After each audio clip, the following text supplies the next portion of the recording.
Okay, let's dive right into this explainer. You know, when most people hear the name Nashik, they immediately think of sprawling vineyards, right? It's the wine capital of India. But today, we're going to peel back that modern layer. We're looking beyond the grapes to discover a really profound triad: ancient mythology, immense human faith, and incredibly grounding nature. Think about this for a second. What could possibly connect a quiet, misty forest trail, where it's so silent you can literally hear a single leaf drop, to a staggering gathering of over 1 crore people? That's 10 million folks. How do vastly different scales of human experience, from absolute pin-drop silence to a massive sea of humanity, coexist in one single geographic region? Well, that's exactly what we're going to explore today. So to decode this region, we'll use a 3-pillars framework. We'll look at the triad of Nashik, then Trimbakeshwar, the sacred stone, unravel the legend of Gautama, witness the Kumbh, a colossal gathering, and finally escape to Anjaneri, the natural retreat. All right, let's kick things off with Section 1, the Triad of Nashik. So here's the crucial point. Nashik's true identity is deeply, inextricably, rooted in the number 3. But to really grasp this spiritual core, we first need to understand the concept of a Jyotirlinga. Basically, it's a highly sacred shrine representing an endless pillar of light where Lord Shiva himself manifested.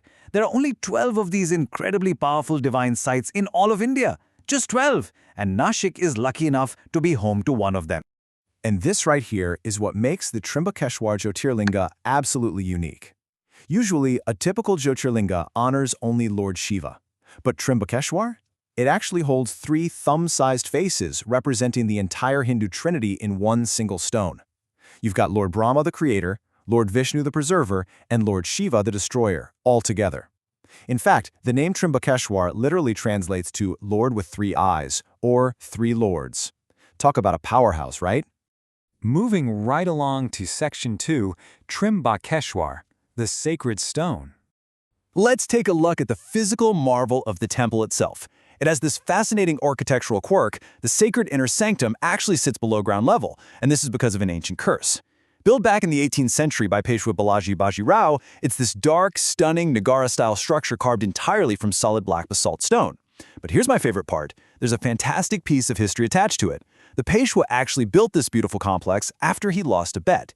Yeah, he wagered that the stone surrounding the Jyotirlinga wasn't hollow. Well, he lost because it is hollow. But he kept his promise and built this whole marvelous temple, complete with a jeweled crown that's believed to date all the way back to the era of the Pandavas.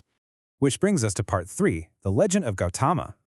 So you might be wondering, how did this specific stone get its incredible spiritual power in the first place? And why is water constantly bathing it? Well, it all goes back to the legendary myth of sage Gautama.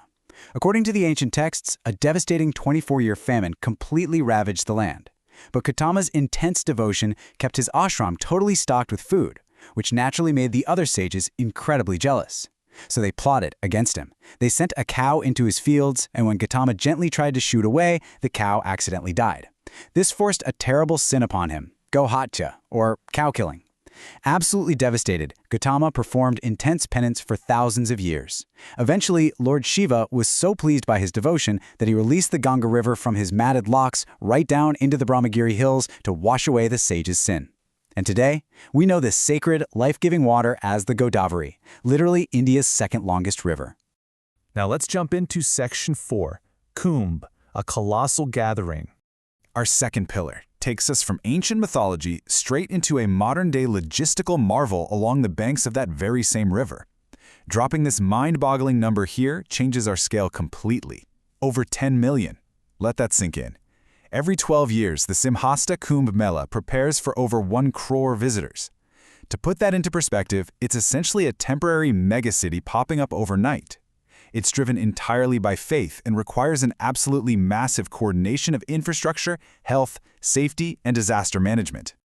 Visually, the juxtaposition here is just staggering. It draws a crowd that spans the entire spectrum of society. On one hand, you have tech-savvy, Gen-Next corporate czars with their latest smartphones, and they're walking right alongside dhoti-clad farmers who traveled from remote hamlets. Millions of people from completely diverse cultures and communities all congregating along the banks of the Godavari for an auspicious bath. It's really something to visualize. And it brings out figures you almost never see otherwise. We're talking about reclusive hermits and barefooted, ash-covered Naga sadhus who literally step out of their jungle abodes just once a decade. Despite the overwhelming, crushing numbers, they all gather with a single, peaceful purpose.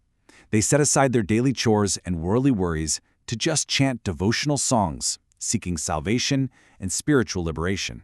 The Maharashtra government describes it beautifully with this exact phrase, a colossal act of faith. I think that hits the nail on the head. It perfectly underscores the deep spiritual gravity of millions of people chanting in unison. It's this powerful invocation of spirituality that literally finds no parallel anywhere else in the world. You just won't see anything like it. And finally, Section 5, Anjari, the natural retreat. Okay, let's take a deep breath, exhale, and step away from those overwhelming crowds to a quiet, grounding sanctuary. Just 20 kilometers outside the bustling city lies Anjaneri Phil. Now, this isn't just a pretty scenic spot. It's steeped in its own rich heritage. Locals firmly believe this is the mythological birthplace of Lord Hanuman. The trek features this gorgeous, shaded forest trail that eventually opens up into a wide, breathtaking plateau with ancient caves at the top. The panoramic views of the Trimbakeshwar and Brahmagiri valleys from up there, just stunning. If you want to experience this natural escape for yourself, here is a highly practical breakdown of the trek. Honestly, it's incredibly approachable for first-timers and families. The difficulty is just easy to moderate, and it only takes about an hour and a half to 2.5 hours round trip. The absolute best time to go is from June to February. That way you catch those brilliant monsoon greens or the moody winter mist. And your journey starts right behind the Anjani Mata temple at the base. Now, of course, exploring this space comes with a focus on respect. To ensure you leave only footprints, you've got to follow some essential guidelines to preserve the serene vibe of the mountain.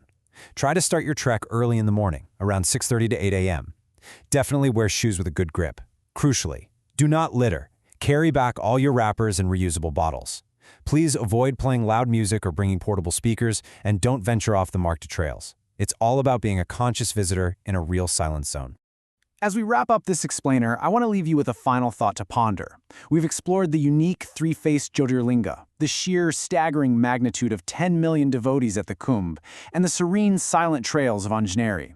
So, does the true essence of a sacred place lie in its loudest, most colossal gatherings, or in its quietest, most hidden peaks? The triad of Nashik masterfully holds both.